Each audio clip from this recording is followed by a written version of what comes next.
we're just so proud. The reason we get to stand up here is because of them. I can say for myself, you know, we lost loved ones this year. We've been grieving. I have. A lot of people on our team have. They still have, and they stayed here standing, which is why we're standing. So we just love and appreciate you guys so much.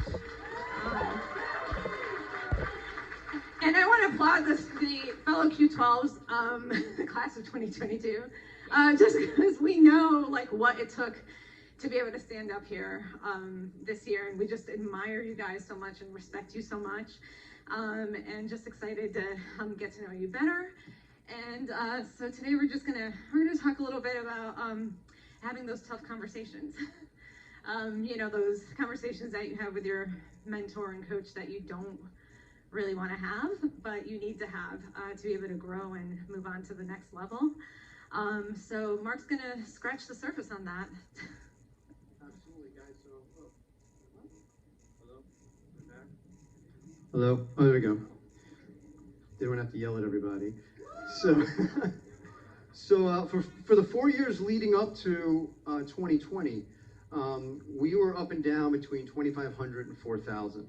And while we were having some of those tough conversations, what we really had more of was a lot of tough excuses on why we couldn't act on them. And you know, these were expertly crafted, genuine excuses, but you know, success doesn't care about the validity of your excuse.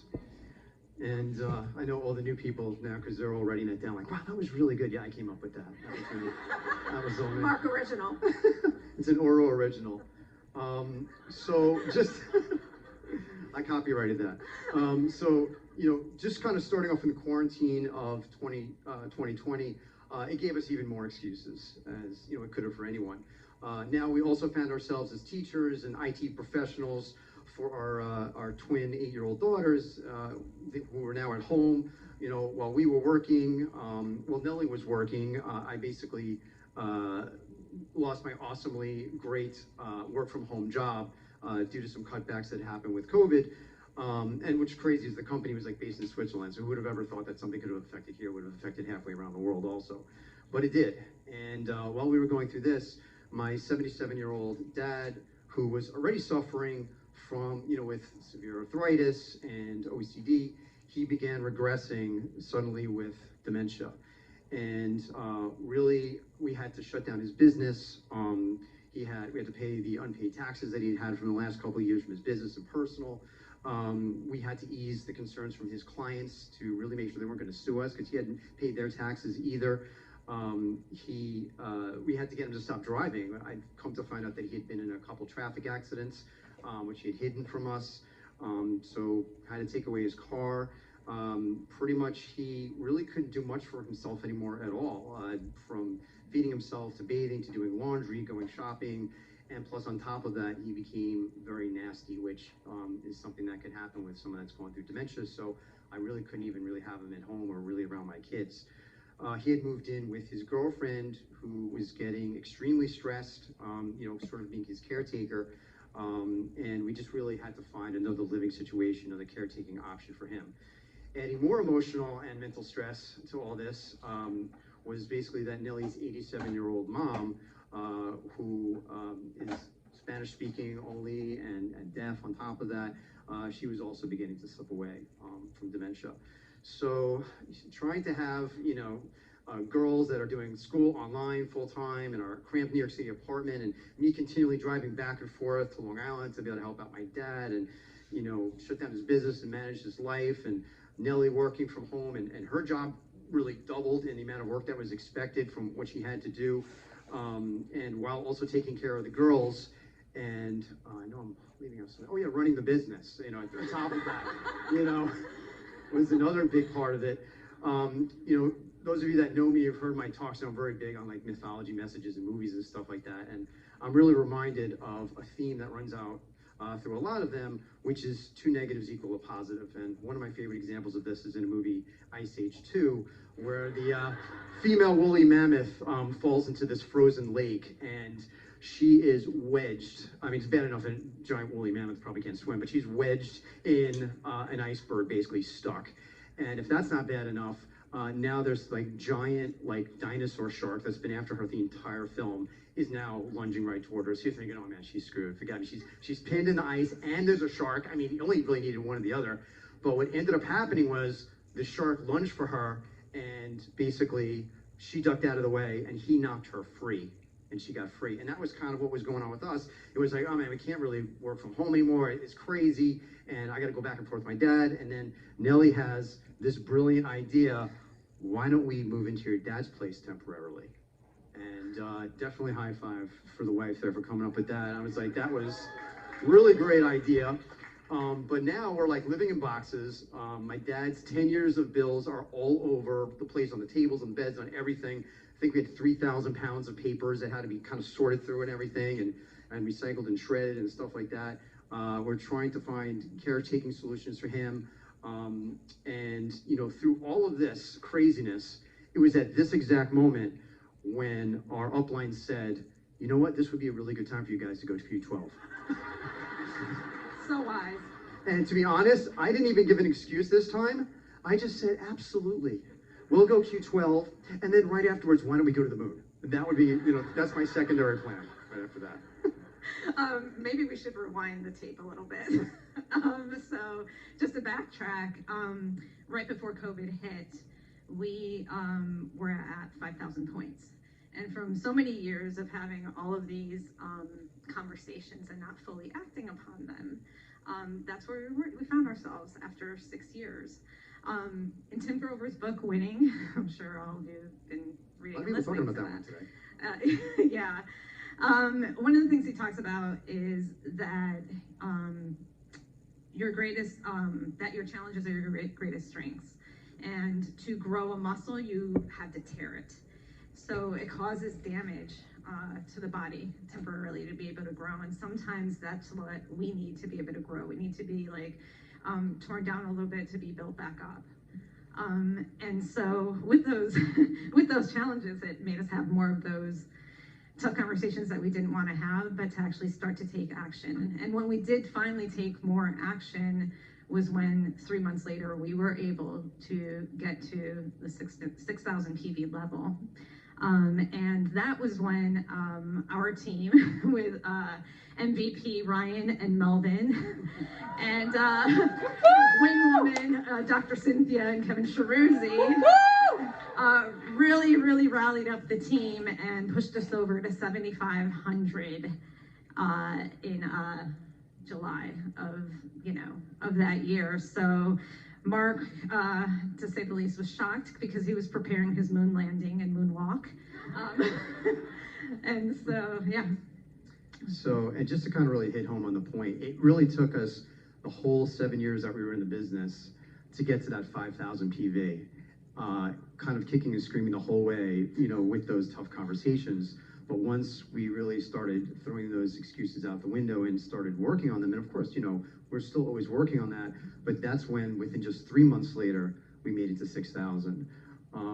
But, you know, once we hit that 7,500, of course, at that point, we were all good. We didn't have to have those conversations anymore. We were all done. It was all easy from that point on. It was so easy. So, that's where, that's where you really start to have to prove yourself. It's almost like the universe or winning, you know, as Tim Grover likes to say, winning needs to know that you mean business, right? So, you know, basically life had the nerve to get even tougher at that point. And that's what really built our spiritual muscle to finally be able to step into the leadership role that basically, you know, not just having to rely on our upline, who was so amazing. And that's what really made it so tough because they did such a great job. And I was like, I can't do better than that, you know, but we really had to learn to, and we learned from the best in order to be able to do that. You know, so what the tough conversations became about, it was like, yes, acknowledging, okay, so we're busy and we have all these things going on, but then where should we best be spending the time that we do have? How can we be more productive? And that was a question that maybe a lot of us don't think to ask sometimes because it's just kind of like, oh, we're busy, we got things going on, and we hear from the people that we're taking through. But we one of the answers was really just being able to work much more in depth and be able to take that leadership role. So we did that with Zoom pull-togethers with the whole team. We did much more process and GSR meetings in depth. We were able to help more with the team get through their own personal challenges. And of course, we were empowering and uplifting, even when it seemed like, there were times that we needed to be empowered and uplifted. But that's really what it means to grow. It's to give what you need to somebody else that needs it, even more. And really, as you're hearing these things, when you're looking to go Q12, it should be, some bullet points to say, okay, which of these things, do I need to do? And obviously talking to your upline, for some, guidance on that as well. And if you don't have a team yet, it's obviously talking to your upline to see, what are some things that you can tweak to be more efficient to be able to do that. But the challenges continued right up until our final month of Q12, and it continually tried to take us out.